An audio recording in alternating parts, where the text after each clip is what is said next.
আসসালামু আলাইকুম।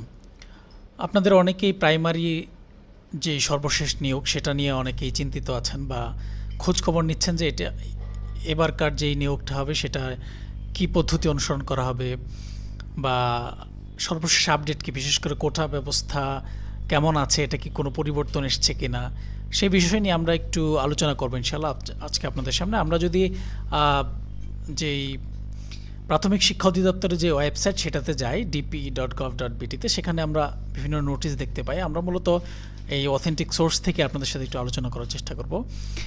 প্রথমে আমরা দেখার চেষ্টা করব যে বর্তমানের আমাদের এই যে নিয়োগ, সর্বশেষ যে নিয়োগের সার্কুলার হয়েছে সেটার অবস্থা কী। তো আমরা যদি প্রথমেই দেখি যে রংপুর, বরিশাল এবং সিলেটে যে প্রথম ধাপে যে নিয়োগ বিজ্ঞপ্তিটা দেওয়া হয়েছিল 27 ফেব্রুয়ারি 2023 খ্রিস্টাব্দে, তো সেটাতে ইতিমধ্যে সেই ডেডলাইন পার হয়ে গেছে। আমরা দেখি যে রংপুর, বরিশাল এবং সিলেটের যে ডেডলাইন সেটা শেষ হয়েছে 24/3/2023 সালে 2023-এ। তো সেটার পরে আরেকটা বিজ্ঞপ্তি আমরা দেখি, সেটা হচ্ছে রাজশাহী, খুলনা এবং ময়মনসিংহের এই নিয়োগটা যে বিজ্ঞপ্তি সেটা এসেছিল 20 মার্চ 2023 খ্রিস্টাব্দে এবং এই নিয়োগেরও সময় শেষ হয়ে গেছে, অর্থাৎ 14/4/2023 সালে, অর্থাৎ এপ্রিল মাসের 14 তারিখে এটার ডেডলাইন ছিল।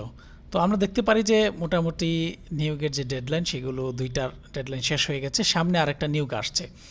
তো আমরা এখন দেখব যে কোটা ব্যবস্থা নিয়ে আলোচনা করব। এর আগে আমরা যদি দেখি যে শিক্ষক নিয়োগের যেই সর্বশেষ অবস্থা সেটা কে, তো এখন দেখি যে আসলে প্রাথমিক শিক্ষক নিয়োগ কোটা ব্যবস্থা, অর্থাৎ এটা কোন বিষয়ের উপর ভিত্তি করে চলে, যে কোটা ব্যবস্থাটা চলতেছে সেটা হচ্ছে সরকারি প্রাথমিক বিদ্যালয় শিক্ষক নিয়োগ বিধিমালা 2019 অনুসারে চলে। তো আমরা সেই কোটা ব্যবস্থা নিয়ে আলোচনায় যাব। এর আগে আমরা যেই আলোচনাটা করলাম যে রাজশাহী, খুলনা, বরিশাল, সিলেট, রংপুর এবং ময়মনসিংহ 6টি বিভাগের অলরেডি নিয়োগ বিজ্ঞপ্তি আর যেই ডেডলাইন ছিল সেটি শেষ, আমাদের কাছে বাকি আছে শুধুমাত্র ঢাকা এবং চট্টগ্রাম। সেটা আমরা আশা করছি যে খুব শীঘ্রই আমাদের সামনে চলে আসবে সেটার নিয়োগ বিজ্ঞপ্তি।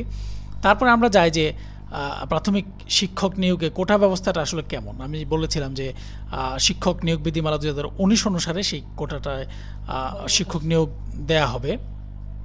বিশেষ বিধান অনুসারে আমরা আগের যে নিয়োগটা দেখেছি সেটাও কিন্তু এই 2019-এর যে শিক্ষক নিয়োগ বিধিমালা সেটা অনুসারেই হয়েছিল।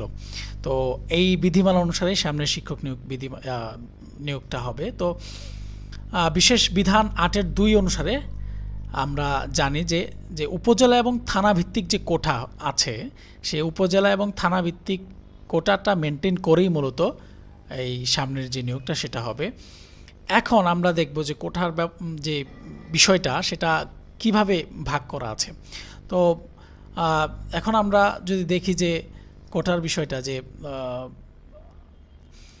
নিয়োগ বিধিমালা 2019-এ বলা আছে যে সহকারী শিক্ষক পদে নিয়োগ হবে নিম্নোক্ত পদ্ধতিতে, অর্থাৎ 60% কোটা থাকবে নারী কোটা, 20% থাকবে হচ্ছে পোষ্য কোটা এবং 20% থাকবে পুরুষ কোটা। এখন 60-20-20 সর্বমোট যে 100% যে কোটার বিষয়টা সেটা আমরা বুঝতে পারি। এখান থেকে 20% বিজ্ঞান বিষয়ে স্নাতক বা সমমানের যারা ডিগ্রিধারী আছেন তারা নিয়োগ পাবেন, অর্থাৎ বুঝতে পারি যে 60% যে নারী কোটা আছে, এই 60%-এর 20% অর্থাৎ 12 জন হবেন অবশ্যই বিজ্ঞান কোটা থেকে। তারপরে পোষ্য কোটার যে 20% আছে এর মধ্যে 20% হবে বিজ্ঞান বিভাগের বা স্নাতক সমানের যেই ডিগ্রিধারী আছেন তারা, অর্থাৎ 4 জন। পাশাপাশি 20% যে পুরুষ কোটা আছে এখান থেকে আবার 20% হবে বিজ্ঞান বিভাগের যারা স্নাতকোত্তর করেছেন তারা, অর্থাৎ 4 জন। সুতরাং আমরা বুঝতে পারলাম যে এই যে টোটাল 100 যে কোটা আছে এখান থেকে 12-4-4 অর্থাৎ 16% আমরা দেখি যে বিজ্ঞান বিভাগ থেকে নিয়োগপ্রাপ্ত হবে।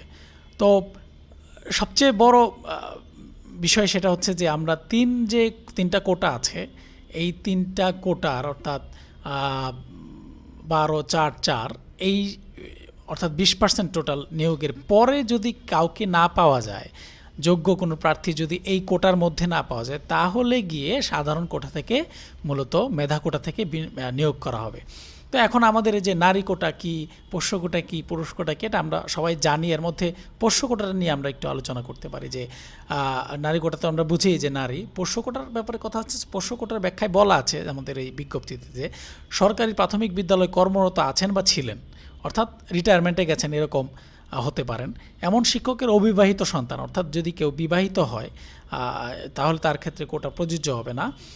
এবং যিনি সেই শিক্ষকের উপর সম্পূর্ণভাবে নির্ভরশীল হলে, অর্থাৎ তার কোনো অন্য কোনো চাকরি নাই, সেরকম যদি কেউ হয় তাহলে তার উপরে এই কোটাটা অর্থাৎ পোষ্য কোটাটা প্রয়োগ হবে। তাছাড়া কোনো শিক্ষকের বিধবা স্ত্রী অথবা বিপত্নিক স্বামী, অর্থাৎ কোনো শিক্ষকের স্ত্রী যদি থাকেন, যিনি যে শিক্ষক প্রাথমিক শিক্ষক ছিলেন তিনি মারা গেছেন, অথবা তার স্বামী অর্থাৎ কোনো নারী মহিলা শিক্ষক ছিলেন তার কোনো স্বামী যদি থাকে, অথবা তালাকপ্রাপ্তা কন্যা, অর্থাৎ কোনো শিক্ষকের তালাকপ্রাপ্তা যদি কোনো কন্যা থাকে, তিনিও এই যে শিক্ষকের উপর নির্ভরশীল থাকেন সম্পূর্ণভাবে, অর্থাৎ স্বামীর কাছ থেকে যেহেতু তিনি সুযোগ পাচ্ছেন না তালাকপ্রাপ্তা, সুতরাং তিনি তার পিতার উপর যে নির্ভরশীল হন তাহলে তিনি এই পোষ্য কোটার সুযোগটা পাবেন।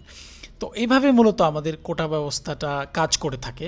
তো সব কিছু মিলিয়ে আমাদের কোটায় আসলে নিয়োগের জায়গাটা খুবই কম, কোটার বাইরে, দুঃখিত, কোটার বাইরে নিয়োগের জায়গাটা খুবই কম। আর এই সব কিছুর কাজ হয় মূলত আমাদের এই যে বাংলাদেশের যে গ্যাজেট, এই গ্যাজেট অনুসারে গণপ্রজাতন্ত্রী বাংলাদেশ সরকার প্রাথমিক ও গণশিক্ষা মন্ত্রণালয় বিদ্যালয় শাখা 2-এর যে প্রজ্ঞাপন, এটা 1 এপ্রিল 2019-এ জারি করা হয় সেটার ক্ষমতা বলে।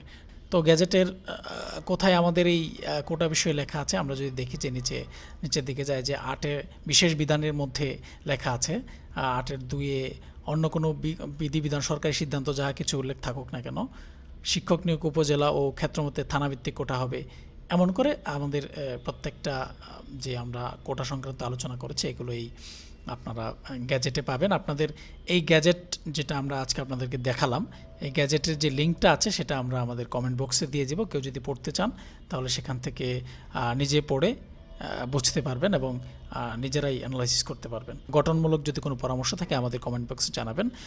তো সবাইকে অগ্রিম শুভেচ্ছা যারা এই প্রাইমারি নিয়োগ পরীক্ষা দিচ্ছেন। আশা করছি যে সবাই কৃতকার্য হবেন।